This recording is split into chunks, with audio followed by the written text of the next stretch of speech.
एक और चीज़ इसमें मेरे को थोड़ी सी अनोइंग लगी, वो क्या, इससे पहले जो मैंने वीडियो दिया था आपको वो इसी के अंदर बैठकर एडिट हुआ था और सारे टाइम ये गाड़ी ऑन थी और हमारा जो लैपटॉप है वो चार्ज हो रहा था इस गाड़ी में। नहीं हम भी वहीं गए देखो, और चढ़ाई पे पहाड़ों पे खूब चले। आपकी ने कितनी दी रेंज? 47 के आसपास बची थी। जब इंडिकेटर ऑन रहेगा तो यार फिर कैसे पता चलेगा, तो ये थोड़ी सी दिक्कत वाली बात है।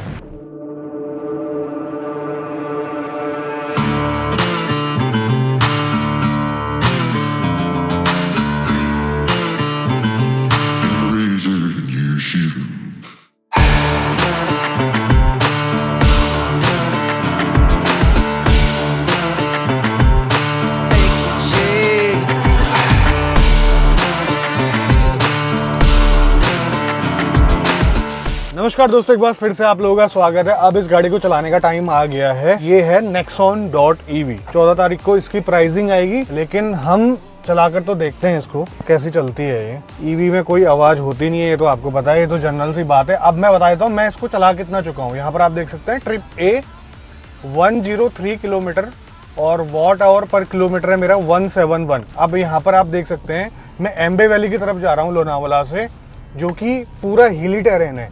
मैं यहाँ पर इसको 1-2 चक्कर चला चुका हूँ, ठीक है, थोड़े बहुत शॉर्ट्स वगैरह लेने थे इन सब चीजों के लिए। तो यहाँ पर मेरा वॉट आवर पर किलोमीटर का कंजप्शन बढ़ गया था। जब मैं हाईवे में था, हाईवे में लगभग मैंने इसको 30-40 किलोमीटर के आसपास चलाया था, वहां पर मेरा था लगभग 150 के आसपास। तो अभी ये और बढ़ेगा तो और ये रेंज जो है कम दिखाएगा। अभी यहाँ पर 52% बची हुई है।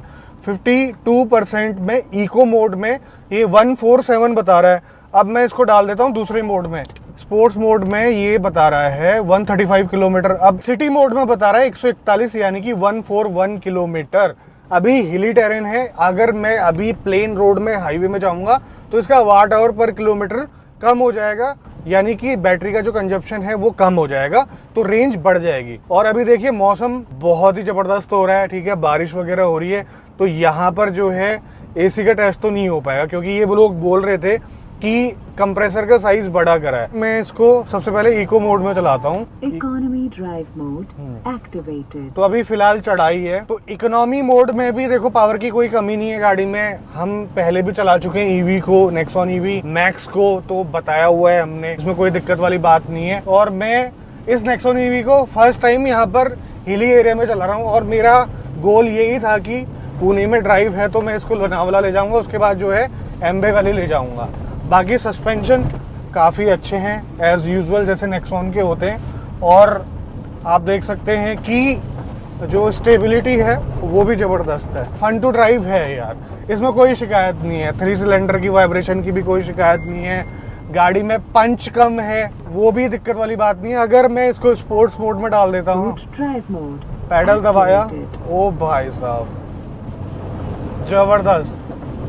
अब ज़्यादा तेज़ नहीं चलाऊंगा क्योंकि रिस्क है, यहाँ पर सड़कें गीली हैं, तो उस वजह से थोड़ा सा रिस्क हो सकता है। लेकिन स्पोर्ट्स मोड में तो भाई साहब मज़ेदार। इसकी जैसी परफॉर्मेंस कोई इस प्राइस रेंज की पेट्रोल या डीजल वाली गाड़ी नहीं निकाल सकती, सीधी सी बात है, ये आप सभी को पता है, ठीक है। और बाकी इन्होंने मोटर चेंज करी थी, तो देखिए मेरे को क्या नोटिस करने को मिल रहा है कि देखो जो मोटर की नॉइज़ आती थी ना वो काफ़ी कम है। जब मैं स्पोर्ट्स मोड में हार्ड एक्सेलरेशन कर रहा हूँ तो तब मुझे थोड़ा बहुत सुनाई दे रही है। और दूसरी तरीके से देखें तो एम्बिएंट नॉइज़ अभी काफ़ी ज़्यादा है, बारिश पड़ रही है, ये बारिश की बूंदों की आवाज़ आ रही है, ठीक है, ये सारी चीज़ें हैं, तो उतना ज़्यादा जज नहीं कर पा रहे हैं उस चीज़ को। लेकिन जो स्मूथनेस है वो काफ़ी सही है। अब जैसे 0 से उठती है, काफ़ी स्मूथ उठती है, ऐसा नहीं है कि कुछ ज़्यादा जर्क आपको महसूस हो रहा है। मैं स्पोर्ट्स मोड में हूँ, उसके बावजूद भी देखना है। ट्रैक्शन कंट्रोल काम कर रहा है क्योंकि मैंने पैडल पूरा टैप कर दिया था,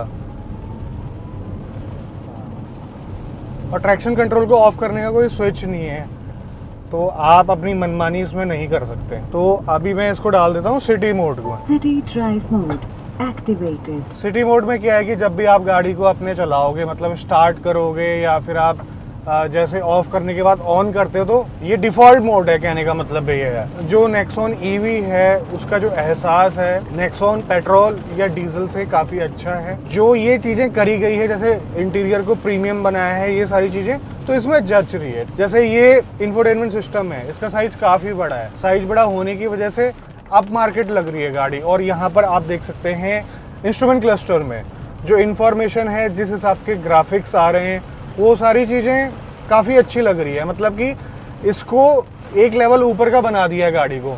बाहर से भी दिखने में ये पहले से अच्छी हुई है। अब डिपेंड करता है कि आपको अच्छी लगी या नहीं लगी। मुझे तो अच्छी लगी है। बाकी जो DRL है ये मेरे को डाइजेस्ट नहीं होते, पता नहीं क्यों। हुंडई वर्ना में भी नहीं हुई और इसमें भी नहीं हुई। जो ये लेफ्ट टू राइट आगे जो है LED DRL पीछे चल जाता है कनेक्टेड वाला, आगे मुझे पता नहीं क्यों सही नहीं लगती है। हो सकता है कि आने वाले टाइम पे आदत हो जाए। अभी मैं हिल्स में चला रहा हूँ इस गाड़ी को, ठीक है।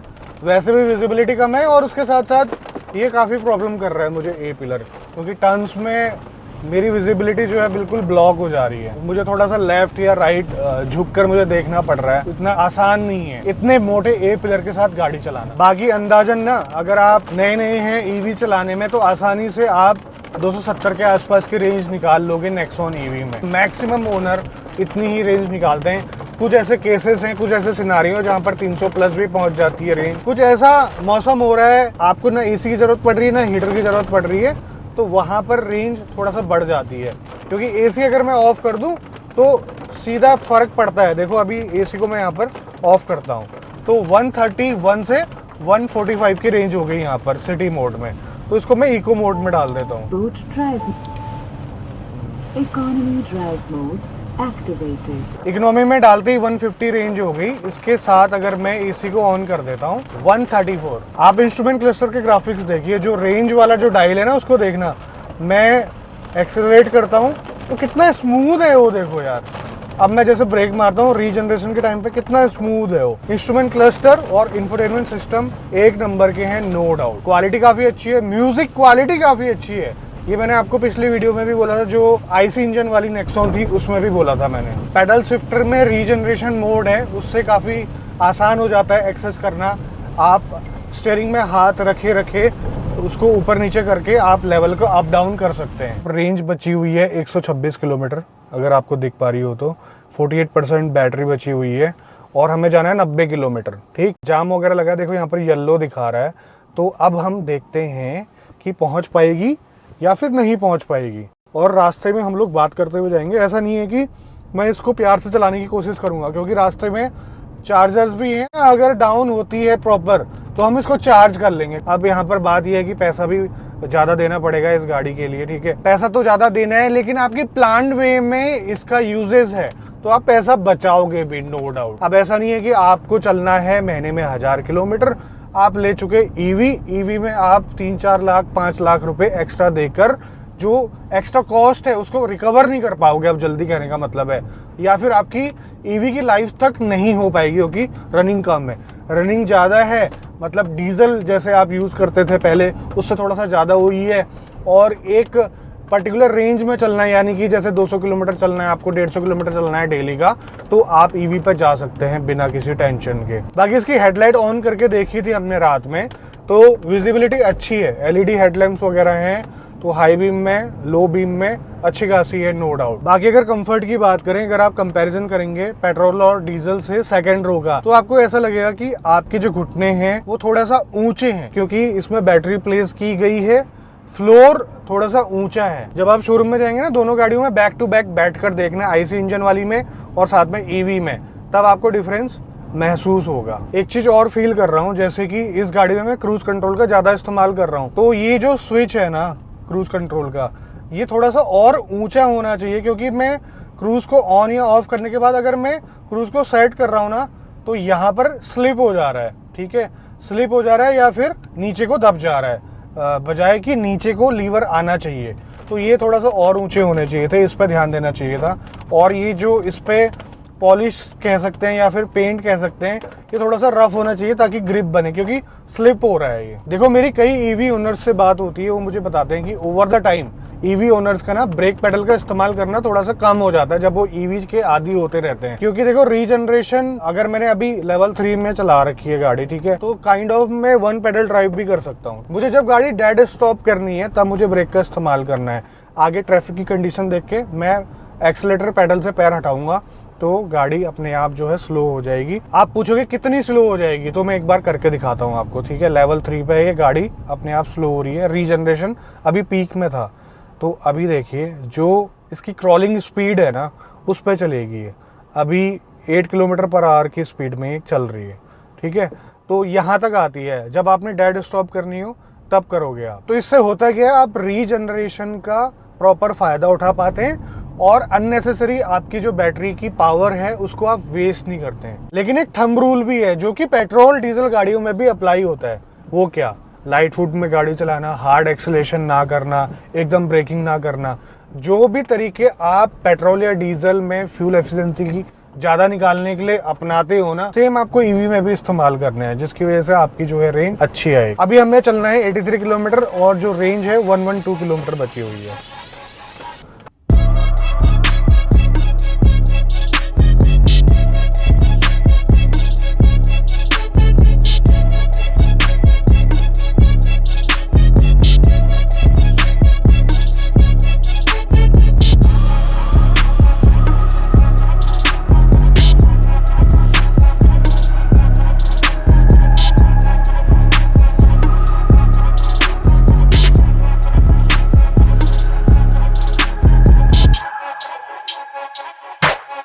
One hour later.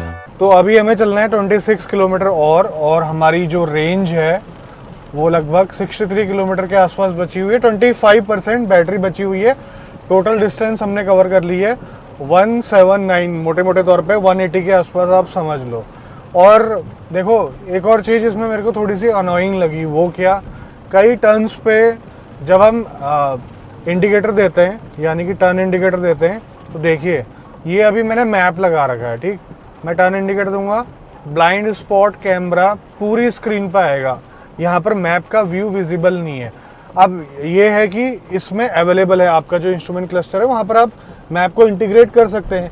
लेकिन एप्पल में सिर्फ एप्पल मैप चलेगा, एंड्रॉइड आपके पास होना चाहिए, जिसकी वजह से यहाँ पर चलेगा। और कई बार क्या होता है, नहीं चाहता कोई इसमें चलाना, ठीक, तो उन लोगों के लिए थोड़ी सी दिक्कत है। अब जैसे राउंड अबाउट में गाड़ी चलती है, राउंड अबाउट में किस राउंड अबाउट में एग्जिट लेना है तो हमें मैप से पता चलता है किस टर्न पे हमने एग्जिट लेना है, मतलब। तो जब इंडिकेटर ऑन रहेगा तो यार फिर कैसे पता चलेगा, तो ये थोड़ी सी दिक्कत वाली बात है। अब यहाँ पर आप नोटिस करना, वाट आवर पर किलोमीटर जो है मेरा 160 हो गया है, जो 172 के आसपास था, ठीक है, 160 हो गया, क्योंकि मैं हाईवे पे चला लगभग कांस्टेंट स्पीड में, उसकी वजह से डाउन हुआ, ठीक। और ये अभी भी ज़्यादा है। इससे पहले जो मैंने वीडियो दिया था आपको, वो इसी के अंदर बैठकर एडिट हुआ था और सारे टाइम ये गाड़ी ऑन थी और हमारा जो लैपटॉप है वो चार्ज हो रहा था इस गाड़ी में, ठीक। और उससे पहले जब शूट हुआ था लगभग आधे घंटे के आसपास, 45 मिनट के आसपास, उसमें भी गाड़ी चालू थी। मतलब कि हमारे पास ऐसी कंडीशन थी कि हमने ज़्यादातर गाड़ी को चालू कंडीशन में खड़ा रहा जिसमें एसी ऑन था। अब जैसे मुझे रेंज मिल रही है इस गाड़ी के साथ, तो मुझे ऐसा कोई नोटिसेबल डिफरेंस फील नहीं हो रहा है कि इन्होंने मोटर चेंज करी है और वो सारी चीज़ें चेंज करी है, एरोडायनेमिक बनाई है, उसकी वजह से कोई खास फ़ायदा मिल रहा हो रेंज में।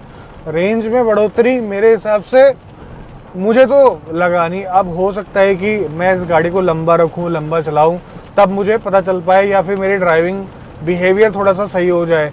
अब बात यहाँ पर ये थी, काफ़ी लंबे समय तक हमने गाड़ी को खड़ा रखा, उसके साथ साथ हम हिली एरिया में गए थे, वहाँ पर जो वाट आवर पर किलोमीटर है ना बहुत ज़्यादा होता है, तो उस वजह से भी रेंज कम रही होगी। फिर भी जो है 23 किलोमीटर तो आराम से हमारे निकल जाएंगे, और उसके बाद जो है कितना बचेगा वो मैं आपको दिखाऊंगा। A few moments later. तो दोस्तों हम लोग पहुँच चुके हैं, 200 मीटर के आसपास बची हुई है हमारी डेस्टिनेशन। इधर देखिए आप, रेंज 46 किलोमीटर की बची हुई है, बैटरी है 18% के आसपास, और 205 किलोमीटर हम टोटली चल चुके हैं। तो लगभग 250 किलोमीटर के आसपास ये चलेगी मोटे मोटे तौर पे। अभी मोटे मोटे तौर पे 250 किलोमीटर के आसपास ये चली गाड़ी।